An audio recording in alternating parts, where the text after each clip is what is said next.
الحمدللہ رب العالمین والصلاة والسلام علی اشرف الانبیاء والمرسلین وعلی آلہ وصحبہ اجمعین اما بعد۔ عزیز طلباء اور میرے دینی ملی بھائیوں، اللہ کے فضل و کرم سے ہم لوگ اصول الایمان فی ضوء الکتاب و سنہ نامی عقیدے کی ایک اہم کتاب سے مسلسل سلسلہ وار طریقے سے درس میں شریک ہو رہے ہیں، اور عقیدے سے متعلق خاص طور سے توحید کی تینوں قسموں اور توحید الوہیت کی بعض عبادات سے متعلق اہم معلومات حاصل کر رہے ہیں۔ اللہ تعالی ہم تمام لوگوں کو دنیا و آخرت میں کامیابی عطا فرمائے، آمین۔ آج کے درس میں عبادت کی ایک اور قسم کے بارے میں گفتگو ہوگی۔ یہ قسم ہے الذبح، ذبح کرنا۔ عبادات میں سے ایک اہم عبادت ہے اللہ کے لیے ذبح کرنا۔ الذبح نوع من انواع العبادہ، ذبح کرنا یہ اللہ تعالیٰ کی اہم عبادتوں میں سے ایک اہم عبادت ہے۔ تو یہ ذبح کرنا، ذبح یذبح ذبحا کا معنی ہوتا ہے جانور ذبح کرنا۔ ذبح یذبح ذبحا، جانور ذبح کرنا۔ عربی میں اس کے لیے ایک اور لفظ آتا ہے تزکیہ، ذال سے تزکیہ، زکا یزکی تزکیۃً۔ قرآن مجید میں اللہ تعالیٰ نے فرمایا الا ما زکیتم، الا ما زکیتم۔ تو ذبح کے معنی میں عربی میں ایک لفظ آتا ہے، کون سا لفظ ہے؟ تزکیہ، زکا یزکی تزکیۃً۔ باب تفعیل کا یہ مصدر ہے تزکیہ، جس کا معنی ہوتا ہے ذبح کرنا، یعنی ذبح یذبح ذبحً کا مترادف ہے۔ تو جانور ذبح کرنا، اسی سے ملتے جلتے الفاظ اور بھی کئی عربی زبان میں استعمال کیے جاتے ہیں۔ وہ چند الفاظ کیا ہیں؟ نحر، نحرا ینحرو نہرن۔ اسی طریقے سے ایک اور لفظ ہے عقرا یعقر عقرن، عقر۔ یعنی تین الفاظ خاص طور سے استعمال کیے جاتے ہیں، ایک ہے ذبح، دوسرا لفظ ہے نحر، تیسرا لفظ ہے عقر۔ تینوں میں کچھ بنیادی فرق ہیں، تینوں لفظ میں کچھ بنیادی فرق ہے۔ سب سے زیادہ مشہور لفظ کیا ہے؟ ذبح، ذبح یذبح ذبح، ذبح کرنا، جس کو اردو میں ہم لوگ کیا بولتے ہیں؟ ذبح کرنا۔ یہ خاص ہے گائے کے لیے اور بکری کے لیے، اور جو بھی چھوٹی قسم کے جانور ہو، چھوٹے جانور ہو، ان کو جب ہم اللہ کے راستے میں اللہ کا نام لے کر کے ذبح کرتے ہیں تو اس کے لیے ذبح کا استعمال ہوتا ہے، ذبح، بقر، غنم۔ تو یہ ہے ذبح کا معنی اور اس کا استعمال۔ دوسرا لفظ ہے نحر، اس کا استعمال اونٹ کے لیے ہوتا ہے۔ اس کا استعمال کس کے لیے ہوتا ہے؟ اونٹ کے لیے۔ نحرا ینحرو یعنی اونٹ ذبح کرنا۔ جو گائے اور بکری ذبح کرتے ہیں تو چھری حلقوم پر چلاتے ہیں۔ چھری کہاں چلاتے ہیں؟ حلقوم پر، حلق پر چلاتے ہیں، اور جو بھی رگیں ہیں اس کو کاٹتے ہیں۔ لیکن نہر جو اونٹ کا ہوتا ہے تو اس میں نیزہ مارتے ہیں، گلے پر، سینے کے قریب نیزہ مارتے ہیں، تو اس کو کہا جاتا ہے نہر۔ اس کو کیا کہا جاتا ہے؟ نہر کہا جاتا ہے۔ اونٹ کے لیے نہر کا استعمال ہوتا ہے۔ اسی طریقے سے ایک لفظ ہے عقر۔ قرآن مجید میں اللہ تعالیٰ نے ارشاد فرمایا فَكَذَّبُوهُ وَكَذَّبُوهُ فَعَقَرُوهَا، وَكَذَّبُوهُ فَعَقَرُوهَا، کہ نبی کو لوگوں نے جھٹلایا اور گائے کو ذبح کر دیا، گائے کو ذبح کر دیا۔ تو یہاں پہ ذبح کرنے کے معنی کے لیے عقر کا استعمال ہوا ہے، لیکن عقر کا جو استعمال ہے وہ ہے جو شکار کا جانور ہے، تو اس کو حلال بنانے کے لیے اور اس کو قابل استعمال بنانے کے لیے جو نیزہ مارا جاتا ہے یا بندوق کی گولی چلائی جاتی ہے، اس کے ذریعے سے اگر اس کی موت ہو جاتی ہے تو اس کو کہا جاتا ہے عقر۔ اللہ کا نام لے کر کے جب شکاری شکار پہ نکلتے ہیں تو کوئی چڑیا ہے یا کوئی جانور ہے جس کو قریب سے آپ پکڑ کے ذبح نہیں کر سکتے ہیں، تو اللہ کا نام لے کر کے اس پر گولی چلائی جاتی ہے یا نیزہ مارا جاتا ہے، تیر مارا جاتا ہے۔ جسم کے کسی بھی حصے پہ گولی لگے، نیزہ لگے یا تیر لگے، یا اگر آپ نوکیلا کوئی بھی چیز پھینکتے ہیں، بھالا ہے یا تلوار ہے، اور جسم پہ وہ لگے اور اس سے موت ہو جائے تو پھر اس کو کیا کہا جاتا ہے؟ عقر۔ اس کو کیا کہا جاتا ہے؟ عقر کہا جاتا ہے۔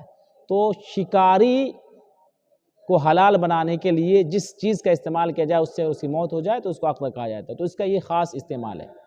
تو یہاں پر 3 لفظ سمجھ میں آئے۔ ایک ہے ذبح، جو زیادہ مشہور ہے، عام طور سے جو ذبح کیا جاتا ہے گائے، بکری اور دیگر چیزیں، تو اس کے لیے ذبح کا استعمال ہوتا ہے۔ دوسرا لفظ ہے نہر، جو اونٹ کے لیے، اونٹ کو ذبح کرنے کے لیے استعمال ہوتا ہے۔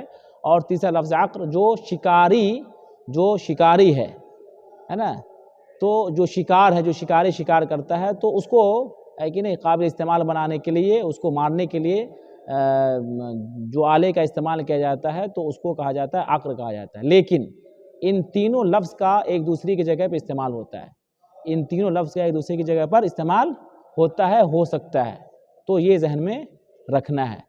تزکیہ کا جو میں نے لفظ شروع میں استعمال کیا ہے وہ عام ذبح کرنے کے معنی میں، وہ عام ذبح کرنے کے معنی میں ہے، یعنی ذبح اور تزکیہ دونوں سیم معنی میں استعمال ہوتا ہے، جیسا کہ قرآن مجید کی آیت میں نے پڑھی الا ما زکیتم۔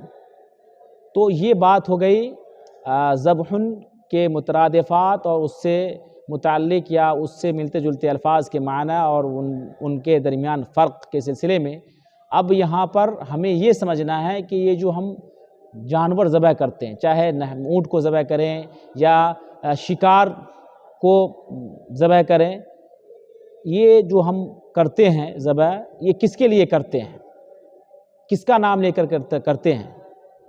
تو اس طریقے سے مقصد کے اعتبار سے علماء نے ذبح کو 4 حصوں میں بانٹا ہے، اس کی 4 قسمیں بنائی ہیں۔ پہلی قسم یہ ہے کہ الذبح لغیر اللہ، الذبح لغیر اللہ، اللہ تعالیٰ کے علاوہ کسی بھی مخلوق کے لیے۔